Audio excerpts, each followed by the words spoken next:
Welcome to Washington Today on C-SPAN Radio for Friday, August 12, 2022.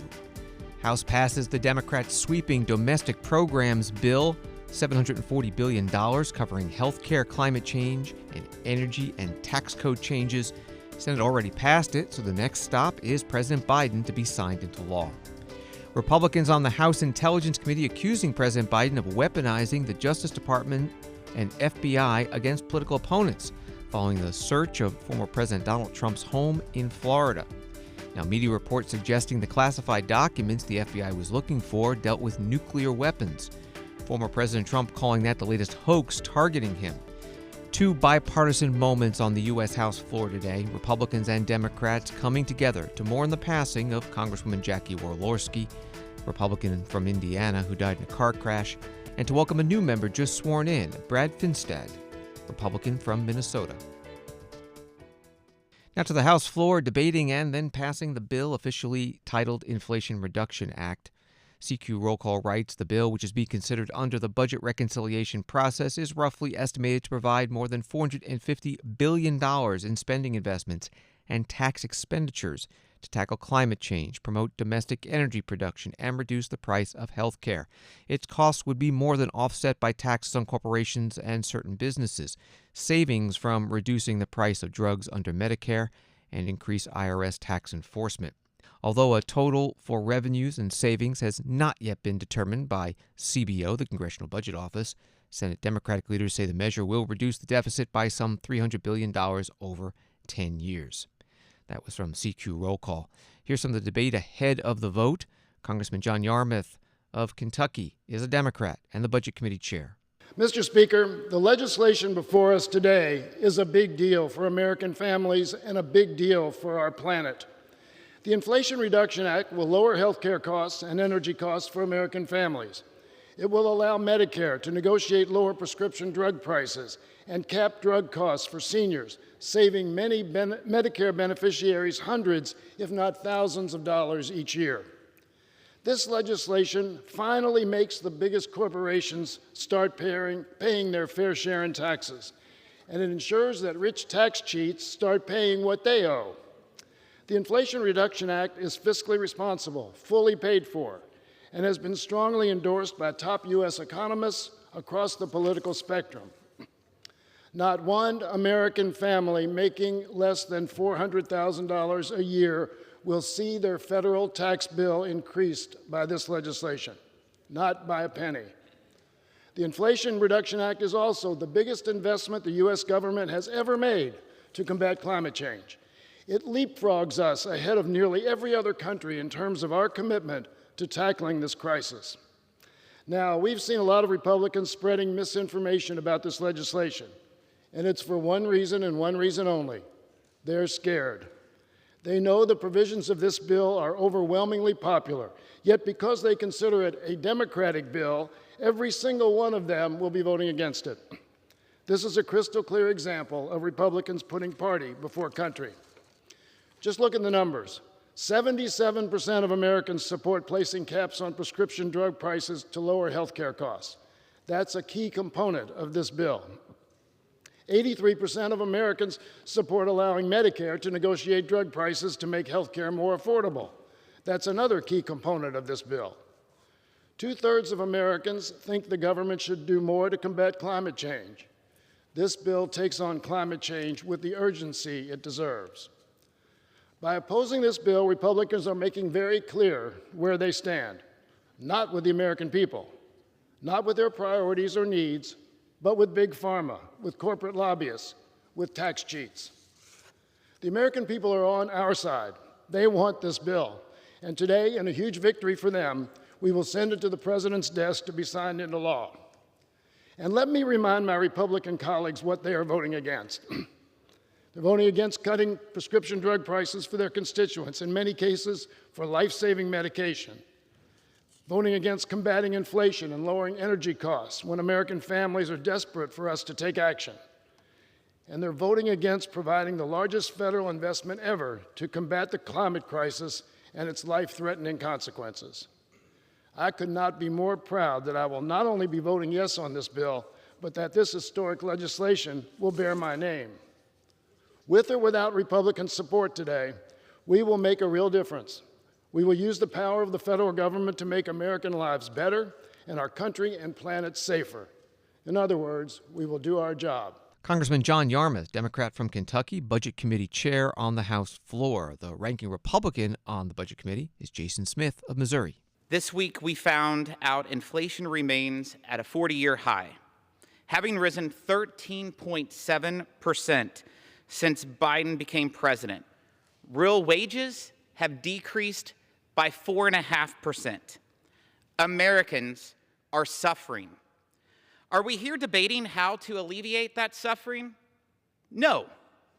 We are debating what Democrats call the Inflation Reduction Act, which everyone from the Congressional Budget Office to 230 different economists, even Senator Bernie Sanders, says will not actually reduce inflation. When you strip away the fake sunset policies, this bill spends $745 billion and adds $146 billion to our debt. It adds $54 billion worth of debt just in the first 5 years.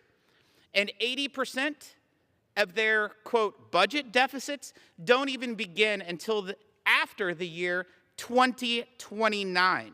So lots of spending up front, lots of debt up front, and then maybe savings 8 years from now? How is that going to put out the fire of inflation when the price of groceries is up 13.1% over the past year? Senators Manchin and Schumer, Secretary Yellen, and former President Obama are all on record saying you don't raise taxes during a recession.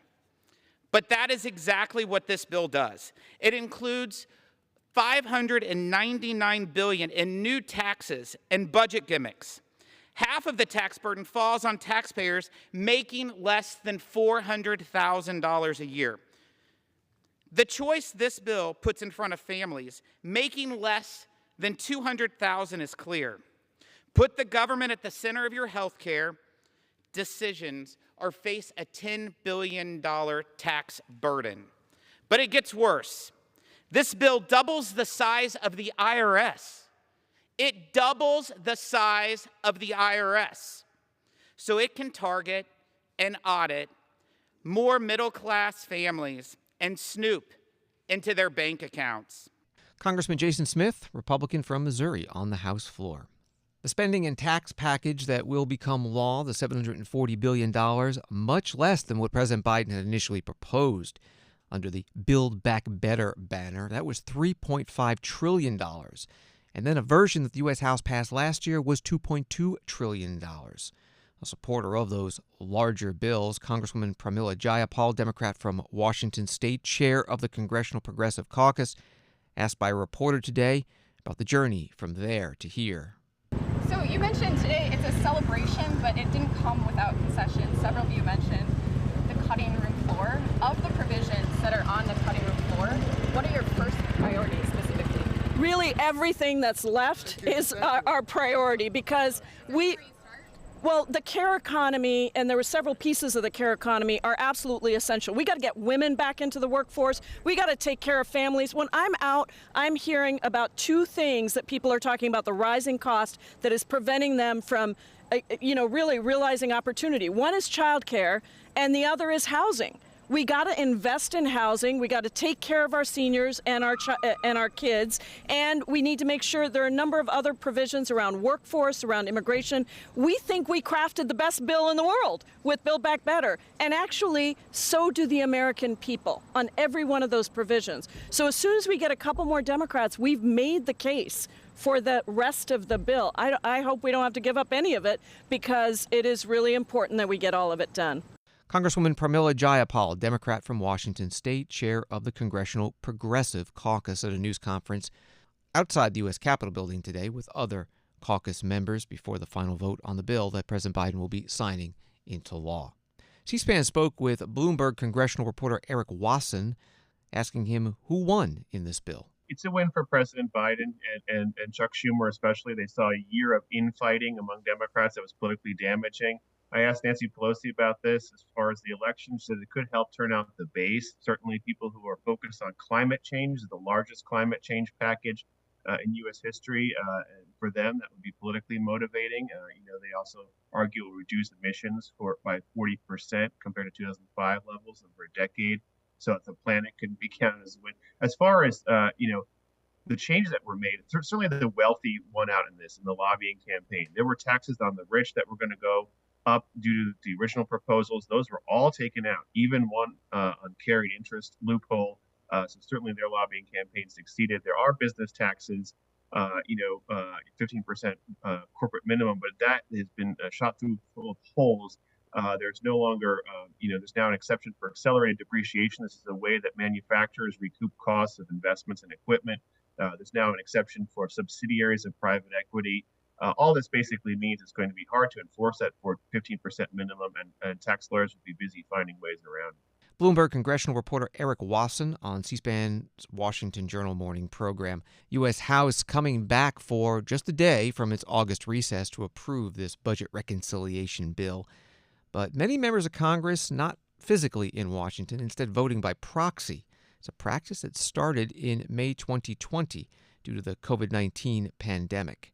We asked Eric Wasson about that. It's become a real convenience, and somewhat critics would say a crutch for them.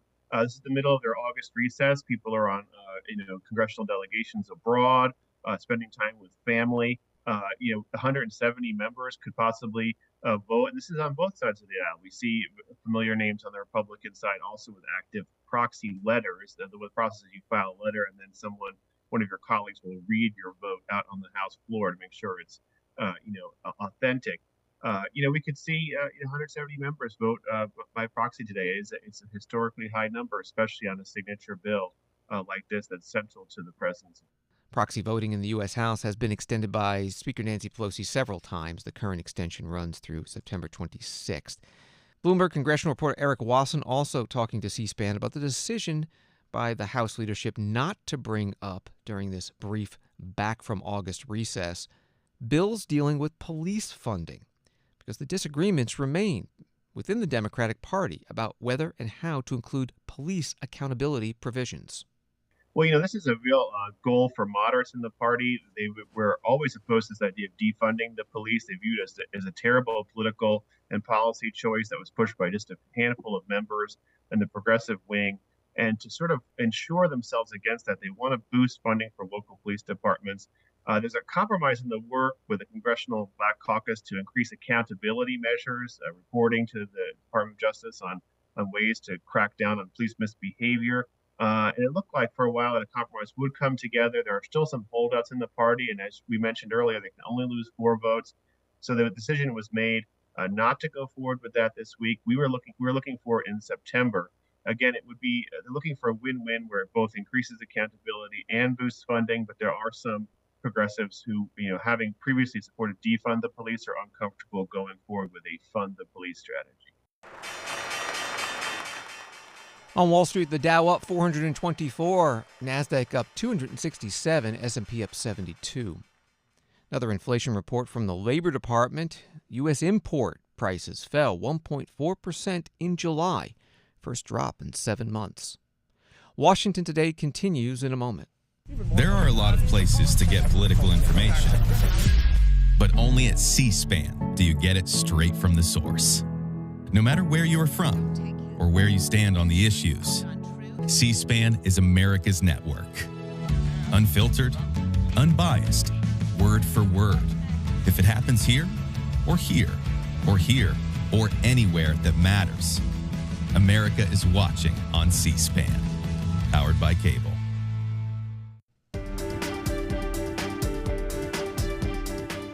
Welcome back to Washington Today, which you can get as a podcast on the free C-SPAN Now mobile video app and wherever you get your podcasts. Washington Post reporting that classified documents relating to nuclear weapons were among the items FBI agents sought in a search of former President Donald Trump's Florida residence on Monday, according to people familiar with the investigation. Former President Trump responding in a social media post, nuclear weapons issue is a hoax, just like Russia was a hoax, 2 impeachments were a hoax, and Mueller investigation was a hoax, and much more. Same sleazy people involved. Why wouldn't the FBI allow the inspection of areas at Mar-a-Lago with our lawyers or others present? Made them wait outside in the heat, wouldn't let them get even close, said absolutely not. Planting information, anyone? Reminds me of Christopher Steele dossier, part of the post by former President Trump. On Capitol Hill today, some House Republicans on the Intelligence Committee holding a news conference criticizing the FBI and Justice Department's actions in this case. Here's a portion of that. Some questions to Mike Turner of Ohio, Elise Stefanik from New York, Brad Wenstrup of Ohio, Mark Wayne Mullen of Oklahoma, and Chris Stewart from Utah. If there were nuclear documents in that, is that justified, the FBI going to get it? And also you say that Donald Trump has more classified information in his head. The Mar-a-Lago is also a public club, so should those documents be in that space, written down for perhaps people to access? So this is a great question. I'm glad that you asked it. So I have served on the Strategic Forces Subcommittee in the Armed Services Committee for 20 years, including being its chair and ranking member. It depends on what the nuclear information is.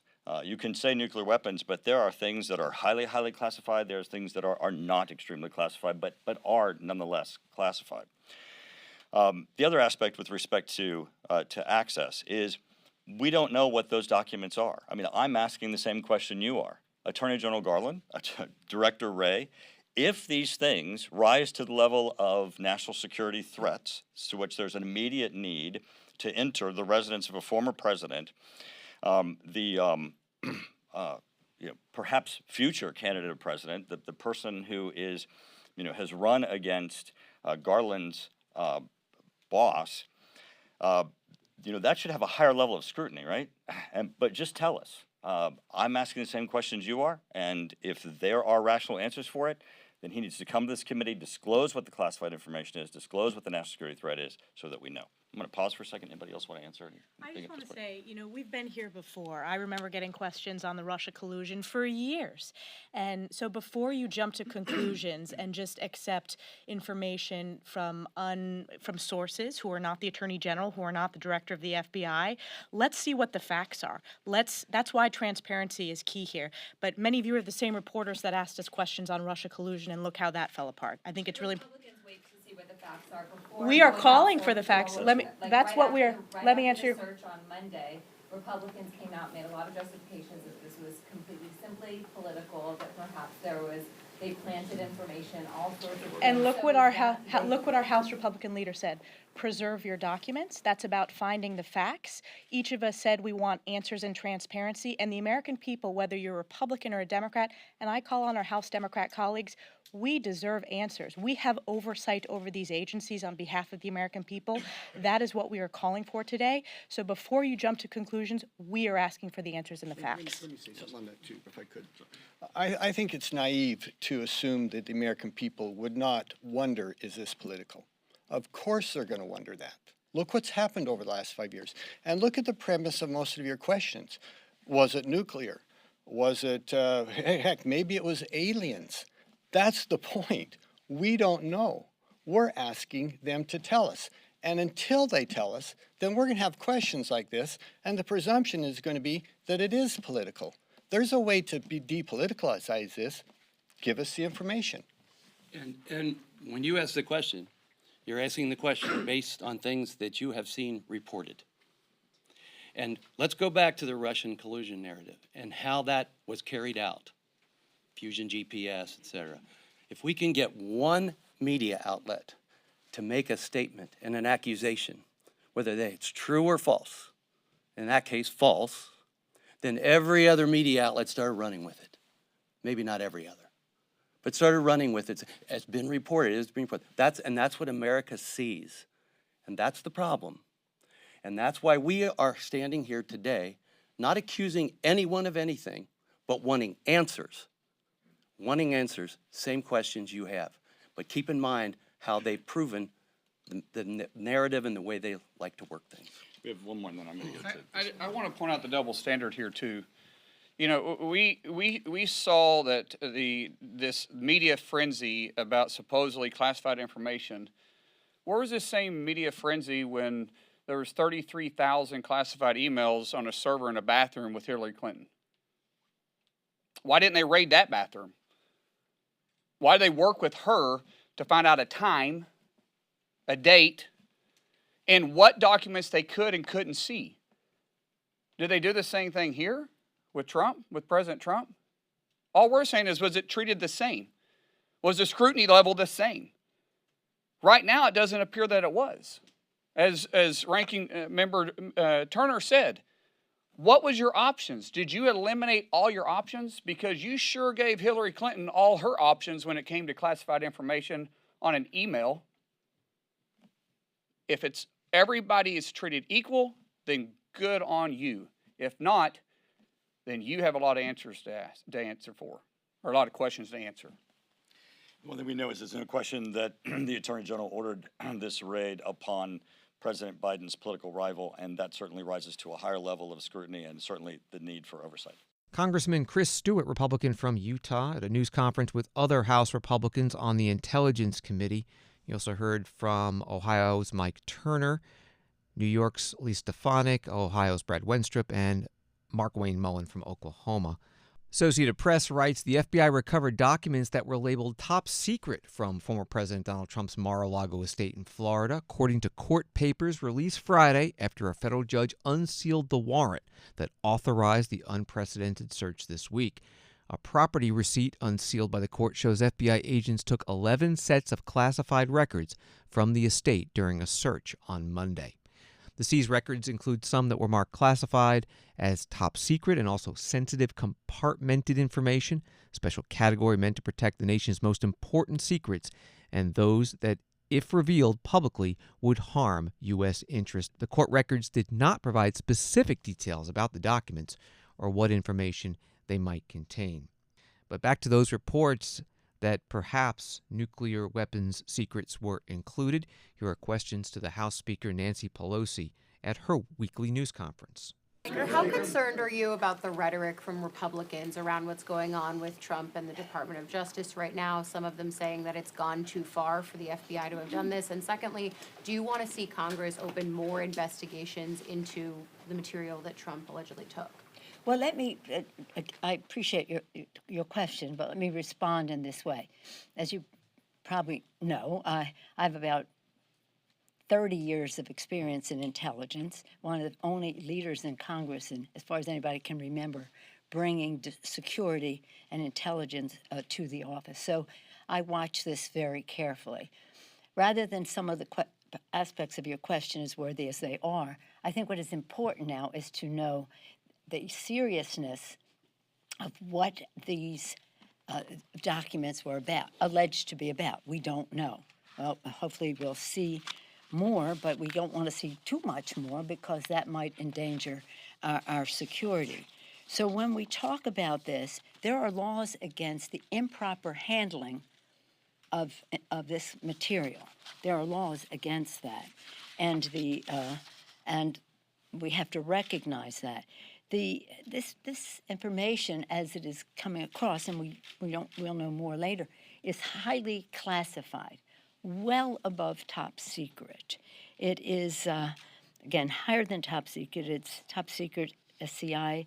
It is it's about our national security, as we are told, and we'll see how deeply it goes into that. So I think our concern is always to protect and defend. And protecting and defending means we do not frivolously treat the documents that relate to perhaps, as they're saying, and we'll find out, again, all alleged at this point. I don't know any more than is in the public domain. Everybody's holding it very tightly, that if the nature of this of these documents is what appears to be, this is very serious, very serious. Given that, though, do you want other congressional committees to begin investigating? I'm not concerned. Right now, it's in an arena that we will see what happens next. It isn't, I'm not making plans about congressional investigations. Let's see what the course they're on is now. Yes, Josh? Have you been briefed on any aspect of this, that it was missing, that they were going in? So you just know what's in the public domain? No, just know what's in the public domain. And what's in the public domain is, a president can declassify anything. Shouldn't be able to declassify the matters of this seriousness. This isn't declassified. It's just improperly handled. Now, what is it? We'll see. We'll see in the unsealing, and that may not tell us everything still because of the serious nature of all of this. House Speaker Nancy Pelosi, Democrat from California, at a news conference today. Former President Trump also disputing that any of the documents taken by the FBI from his home were classified. He posted, number one, it was all declassified. Number two, they didn't need to seize anything. They could have had it any time they wanted without playing politics and breaking into Mar-a-Lago. It was in secured storage with an additional lock put on as per their request. And there's this story from CNN. The National Archives pushed back Friday on former President Donald Trump's unsubstantiated claim that his predecessor, former President Barack Obama, quote, kept 33 million pages of documents, much of them classified, upon leaving office. The National Archives and Records Administration saying in a statement that they assumed exclusive legal and physical custody of Obama presidential records when President Barack Obama left office in 2017, in accordance with the Presidential Records Act. U.S. House today holding a moment of silence on the floor for the late Congresswoman Jackie Walorski, Republican from Indiana. She died in a car accident last week, along with two of her staff members. The person driving the other vehicle in the crash was also killed. As the Indiana congressional delegation gathered round, some tributes from the most senior Democrat, Andre Carson, and Republican, Jim Banks. Madam Speaker, we rise, and I rise as the Dean of the Indiana delegation, and I am joined by my fellow Hoosiers to recognize our fallen colleague, Jackie Walorski, here on the floor. We also recognize her two staffers, Emma Thompson and Zach Potts, who passed away with her while serving the constituents of the 2nd Congressional District. Hoosiers mourn the loss of a leader known for her kindness, dedicated public service, and strong work ethic. We all stand together to celebrate the generous spirits of Jackie, Emma, and Zach, and their lives of public service. We also uplift their families as they deal with this tragic loss. Madam Speaker, I'd like to yield to my colleague, Mr. Banks, for a moment.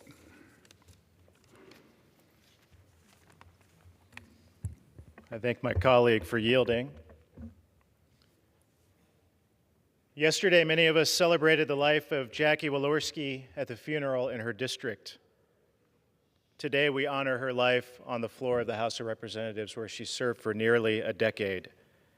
Jackie was a giant in Indiana politics, and she had a giant impact here in this institution as well. Her lifetime of public service will be long remembered, from her time on the mission field in Romania to her time at the Indiana State House to the time that she spent serving our nation here with all of us. She embodied public service and putting others before herself. Her legacy fighting for the unborn, for our veterans, and for the poor and disabled is a legacy that we will honor here for a long time to come. We also honor the lives of Zach Potts and Emma Thompson, two staffers who should remind all of us of the sacrifices that our staffs make to serve each of us in our important roles. I also want to say to the family of Edith Schmucker, who was involved in this tragedy as well, that we honor her life, the life of your loved one as well. Tragedies like this one remind us of how fleeting and fragile our lives really are. But Jackie's life reminds us that we should live it to the fullest, just as she did. And that's how we can honor her best. With that, thank you. I yield back. Madam Speaker, I move that the House take a moment of silence for Congresswoman Walorski, Emma Thompson, and Zach Potts. The chair asks all members present in the chamber, as well as members and staff throughout the Capitol, to please rise for a moment of silence in remembrance of the late Honorable Jackie Walorski of Indiana, along with her staff members Zachary Potts and Emma Thompson.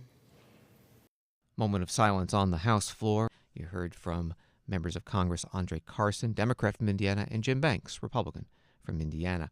Indiana's Governor Eric Holcomb this week announcing a special election to fill the seat in Indiana's 2nd Congressional District to serve out the remainder of Jackie Walorski's term until the end of the year.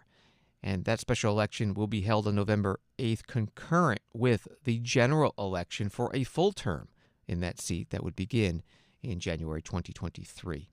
The U.S. House's newest member sworn in today, Republican Brad Finstad of Minnesota. He just won a special election, filling the seat left vacant when Congressman Jim Hagedorn, also Republican, died earlier this year. Brad Finstad being welcomed by both the Republican and Democrat with most seniority in the Minnesota congressional delegation. Here's that Democrat, Betty McCollum. On behalf of myself and the entire delegation from Minnesota, I would like to welcome Representative Brad Finstad to the House of Representatives. Hailing from New Ulm, Minnesota, Representative Finstad continues a proud tradition within the Minnesota congressional delegation of a life of public service and a commitment to agricultural issues and rural development. From 2003 to 2009, he served as a member of the Minnesota House of Representatives, including a term as Assistant Minority Leader. In a previous administration, Representative Finstad served as a Minnesota Director of USDA Rural Development. He's also held leadership positions in the Center for Rural Policy and Development and the Minnesota Turkey Growers Association. And I'll brag for a second that Minnesota is the largest turkey producer in the United States. You don't have Thanksgiving without us. Today, Representative Finstad continues a proud generational tradition with his wife, Jackie, of running their family farm in New Ulm area, and I'm sure all the children pitch in and help with chores. Congresswoman Betty McCollum, Democrat from Minnesota, on the House floor. After remarks by Republican Congressman Tom Emmer of Minnesota, the newly sworn-in Brad Finstad gave his first speech. Thank you, Madam Speaker. Thank you, Leader McCarthy. Thank you to the Minnesota delegation. It's an extraordinary honor to be here and to be chosen by my southern Minnesota friends, families, and neighbors to serve in this Congress. First, let us take time to remember my predecessor, the late Congressman Hagedorn. He was a true fighter for southern Minnesota, and he was a great example of hard work and what we strive to be in Minnesota.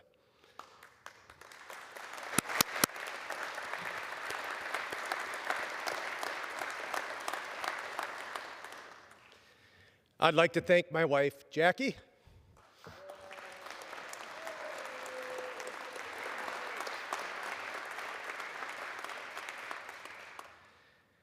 And these hooligans up front, my 7 kids. Thank you, guys.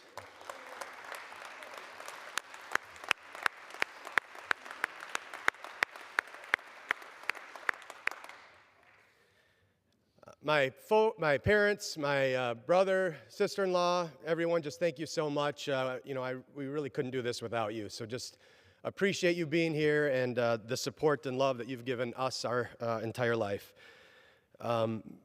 People in my district sent a farmer to Congress. I tell people, I wake up, I have dirt under my fingernails. Sorry, Jackie. I don't clean up that well. But I drive a John Deere tractor, and on the farm, when we wake up in the morning, we know something will be broke.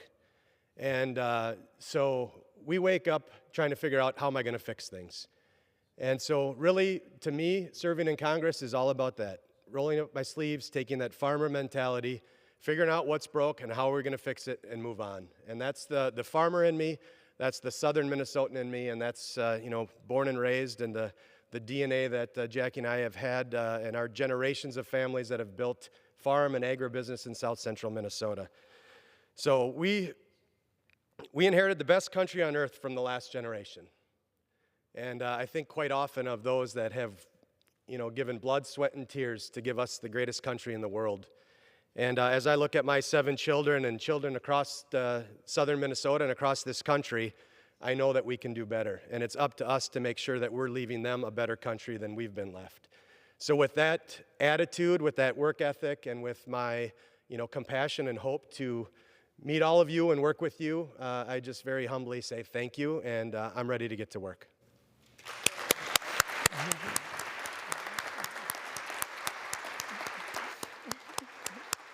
Congressman Brad Finstad, Republican from Minnesota, with his family on the House floor his first day in Congress. There are currently 4 vacancies in the U.S. House, 1 from Alaska, 1 from Indiana, and 2 from New York. All but the Indiana seat will be filled by the end of this month with special elections. Thanks for listening to Washington Today. Get more of Washington's top stories sent to you every day by subscribing to C-SPAN's evening newsletter, Word for Word. Sign up at c-span.org/connect. Have a good night and weekend.